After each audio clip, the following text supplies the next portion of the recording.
There's a moment you've probably lived through without even realizing it. A moment when you were standing near a door, or waiting at a table, or checking your phone for the third time in 10 minutes.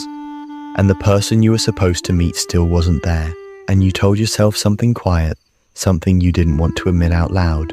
You said, "They're late." Again. And maybe you sighed, maybe you smiled because you were used to it, or maybe something inside you tightened just a little, because lateness is interesting. It's personal without trying to be. It's the kind of behavior that seems small on the surface, almost harmless, almost ordinary, until you start noticing the pattern. And what's strange is that everyone has a story about it. Everyone knows someone who is always late, and some people, if they're honest, are that person.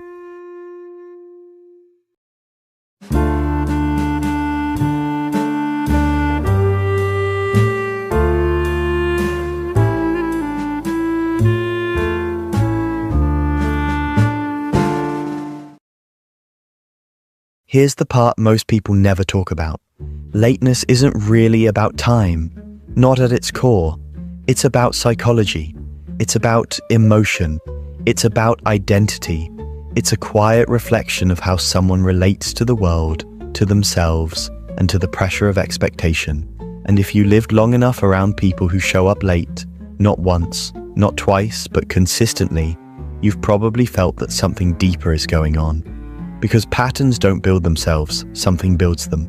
The truth is this: chronic lateness has less to do with clocks and more to do with invisible internal clocks that tick differently inside people. Some people move through life like they're racing a countdown. Others move like time is a river that will always keep flowing, so there's no need to rush. And then there are people stuck somewhere between those extremes, where time feels like both a friend and a foe. And those are the people who are almost always late. There's something almost poetic about the way time bends for them. They don't mean to cause inconvenience. They don't wake up thinking, "Let me make someone wait today." Most of the time, they're fighting a silent battle inside, a battle that revolves around pressure, fear, avoidance, hope, and sometimes even a subconscious longing for a little more space, a little more comfort, a little more room to breathe before facing the next thing life is asking from them. And if you really want to understand these people, you have to pause and imagine what their morning feels like. Imagine someone waking up thinking they have more time than they actually do. They get ready slowly, talking to themselves about what they need to do. They tell themselves they'll finish everything just in time, but then they remember an email, a message, a small task they forgot yesterday, and they think it'll take only a minute. But time doesn't work the way they imagine it. Their internal estimate is almost always off, not because they're careless, but because their brain calculates time based on intention instead of reality. Psychologists sometimes call this emotional miscalculation. It's when someone estimates time not by what will happen, but by what they wish would happen. It's like planning a trip based on the perfect scenario where nothing slows you down. No traffic, no interruptions, no distractions. But life rarely gives anyone perfect conditions. People who are always late usually live inside that hopeful version of reality. They think the world will cooperate today, even if it hasn't cooperated in the last 100 days. This isn't irresponsibility. It's optimism, sometimes too much of it. Yet that's only one layer. There's also something else happening inside them, something deeper. Many people who are habitually late struggle with emotional transitions. When they're doing something they like, it's hard to pull themselves away. When they're doing something stressful, it's hard to begin the next task. Starting and stopping both require mental energy, and for some people, that shift feels heavier than others realize. You might think, but everyone struggles with that, and you're right. But for some people, that struggle isn't a moment, it's their entire day. Imagine living in a world where every transition feels like a small emotional negotiation. Getting out of bed, leaving the house, finishing a conversation, ending a task, starting the next one. Each moment feels like it needs a breath, a delay, a second attempt, and those seconds over time grow into minutes, then 10 minutes, then 20, and before they know it, they're late again. So when someone says, "I didn't mean to be late," they're usually telling the truth. They genuinely didn't. But this doesn't make lateness easier for the people waiting. Because lateness has a social weight. It feels personal even when it isn't meant to be. It feels like a tiny broken promise, even when the intention was good. And yet, if you look closer, the psychology of lateness often comes from the opposite of disrespect. It comes from self-pressure. It comes from overcommitment. It comes from fear of disappointing someone. It comes from trying to do too much in too little time. It comes from wanting to be everything to everyone and forgetting that time is a limit no amount of kindness can stretch. Some people who are always late are perfectionists. They tweak a small detail before leaving. They adjust something one more time. They want to show up prepared, presentable, ready.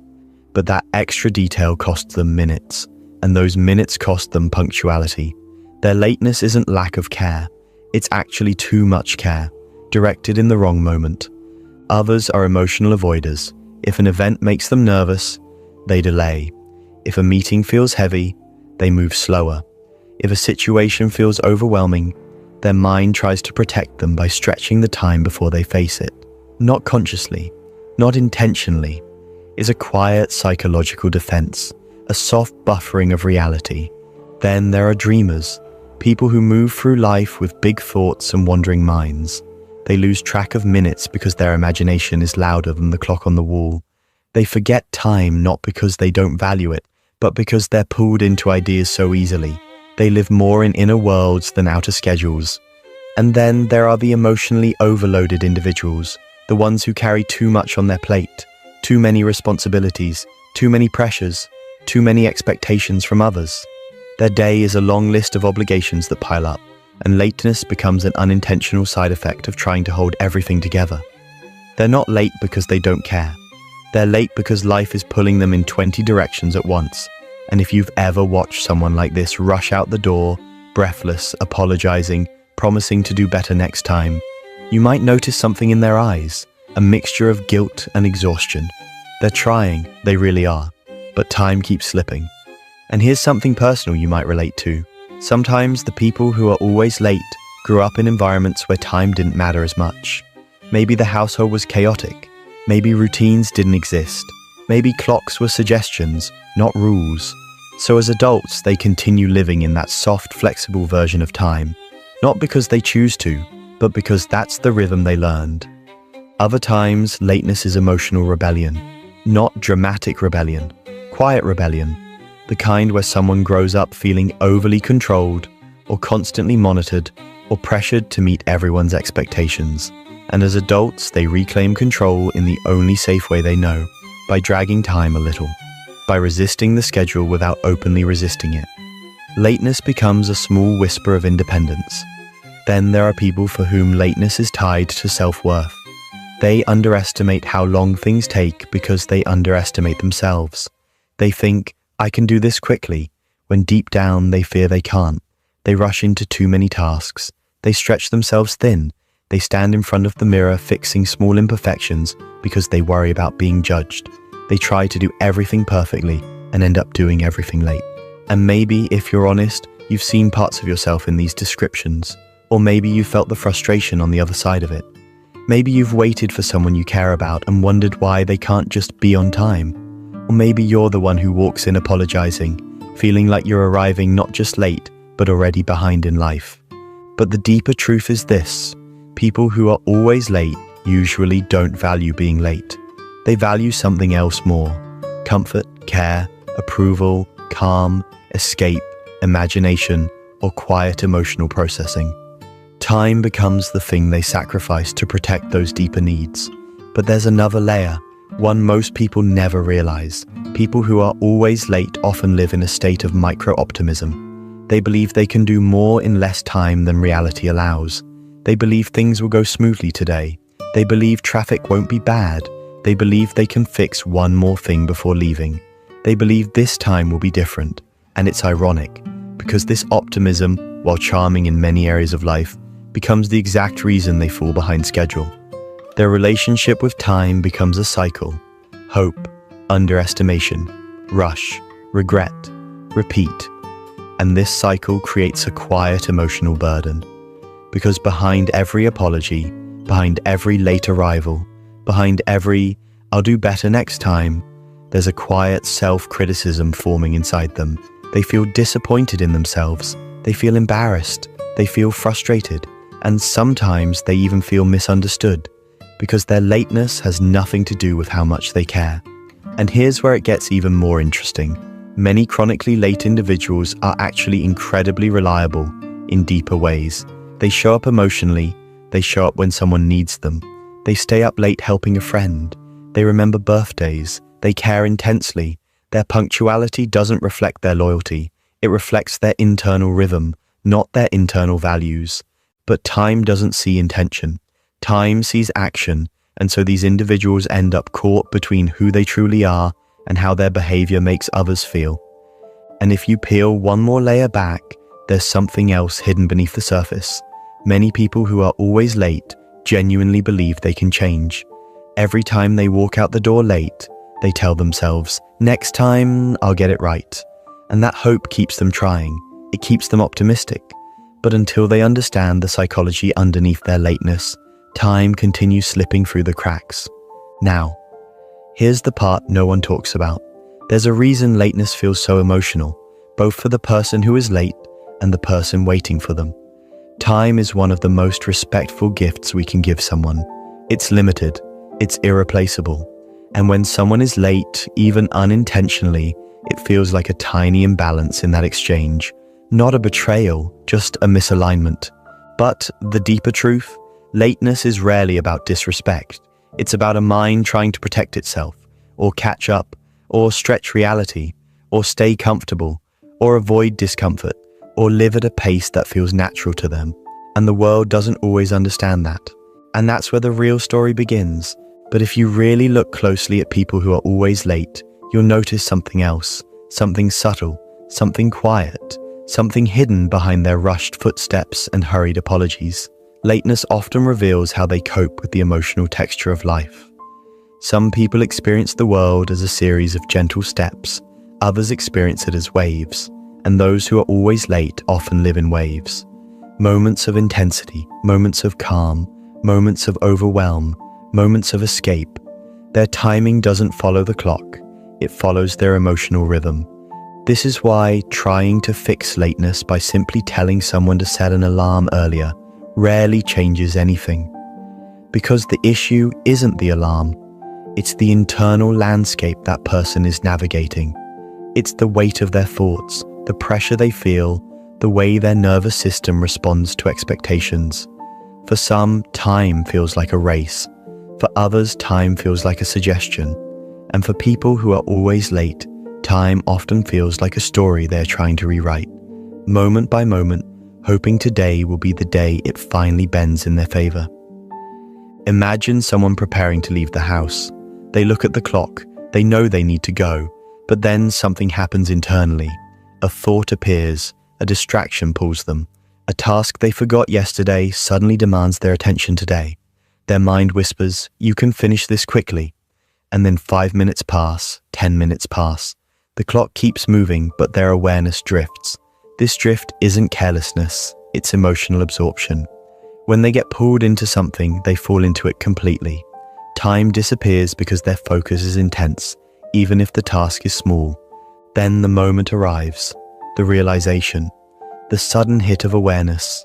I'm going to be late. Their chest tightens a little. They move faster. They rush out the door. Their mind goes into urgency. And in that moment, they promise themselves again, like they've promised countless times before, that they'll do better next time. And the cycle repeats. But if you gently look underneath this cycle, there's often an emotional belief hiding there, something they've never said out loud. Some people who are always late feel uncomfortable with being early. It feels awkward. It feels like wasted time. They worry that being early will make them look too eager, or out of place, or like they don't have enough going on. Being just on time feels perfect, so they try to time things perfectly down to the minute. But perfection is fragile.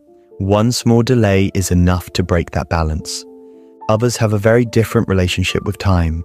They don't see minutes as units. They see them as moments. They live inside experiences, not schedules. They don't notice minutes passing because their attention is completely wrapped inside whatever they're doing. Their mind doesn't measure time linearly. It measures time emotionally, and emotional time doesn't always align with the clock. And some people are late because their days are built around survival, not structure. When your mind is juggling stress, responsibilities, worries, and expectations, time slips faster. When you're constantly mentally overloaded, your sense of time becomes blurry. A mind under pressure doesn't track minutes the same way a calm mind does. It's not avoidance, it's cognitive overwhelm. And then there's the part of lateness people rarely admit. Fear plays a role too. Not dramatic fear, soft fear, the kind that whispers rather than shouts. Fear of being judged when they walk in, fear of awkward moments, fear of starting something, fear of committing to a task, fear of disappointing someone, fear of being noticed, fear of not being enough.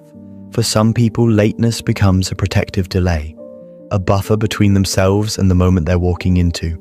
It's interesting how time becomes an emotional shield, not consciously, just instinctively. And there's another side to this, one most people never think about. Some chronically late individuals use time to create space for themselves, space to think, space to breathe, space to finish what they feel they must, space to calm their thoughts before stepping into a situation that feels unpredictable. Their lateness becomes a way of managing their internal world before facing the external one. And if you've ever met someone who is consistently late, you may notice something else. They often have beautiful qualities hidden beneath their struggle with timing. They may be deeply creative. They may be incredibly empathetic. They may be the kind of people who lose themselves in conversations and forget the world around them. They may be dreamers who see life in colors, textures, and possibilities rather than numbers and deadlines. They're often warm, thoughtful, imaginative, and emotionally expressive. Time slips for them because they're immersed in the richness of the moment. But here's the thing, just because lateness has psychological roots doesn't mean it's harmless. And many late individuals know this. They feel the consequences, the embarrassment, the guilt, the subtle tension it creates with people they care about. They feel responsible for it, even when they don't fully understand why it keeps happening. This inner conflict creates a kind of emotional exhaustion, because being consistently late isn't relaxing. It's stressful. It's a rush of adrenaline. It's a constant feeling of catching up. It's the weight of apologies. It's the worry that others might misunderstand their intentions. It's the fear of being seen as unreliable, even though, in deeper ways, they are incredibly dependable. And if you look closely at their life, you'll often find a recurring pattern. They're not usually late to things that bring them relief or excitement. They're late to things that bring pressure, expectation, or emotional weight. The more emotional energy something demands, the more likely they are to delay the moment they have to face it, even if it's something positive, even if it's something they want. This emotional delay isn't a flaw, it's a coping mechanism, a quiet way of managing their inner world. And here's something else that may surprise you. People who are always late often have a distorted relationship with future time. Their mind believes the future is more spacious than it actually is. They think they will have more time later, more energy later, more clarity later, more motivation later. This belief makes them overcommit, overpromise, and underestimate the time required for even simple tasks. It's not a lack of responsibility, it's an overestimation of their future selves. Many psychologists call this planning fallacy, but in everyday language it simply means they think tomorrow will be a better version of today, and that hope, while comforting, becomes a trap. Because when tomorrow arrives, they are still the same person, with the same habits, the same emotions, the same struggles with transitions and pressure and perfectionism. But something important shifts once someone begins to see their own patterns clearly. When they realize that lateness isn't about clocks, it's about the stories they tell themselves, the emotional beliefs they carry, the invisible pressures they feel, the sense of responsibility they hold, the quiet avoidance they never named, the perfectionism they try to hide, the hope they cling to, the overwhelm they struggle to manage. Understanding this doesn't magically fix everything, but it gives compassion to a behavior often misunderstood. And compassion is the beginning of awareness. Awareness is the beginning of change. Imagine someone who has been late their whole life suddenly realizing why. The patterns, the emotional triggers, the internal stories, They begin to see how their mind estimates time not based on minutes, but based on how they feel about those minutes. They see how their transitions require more emotional energy than they realized.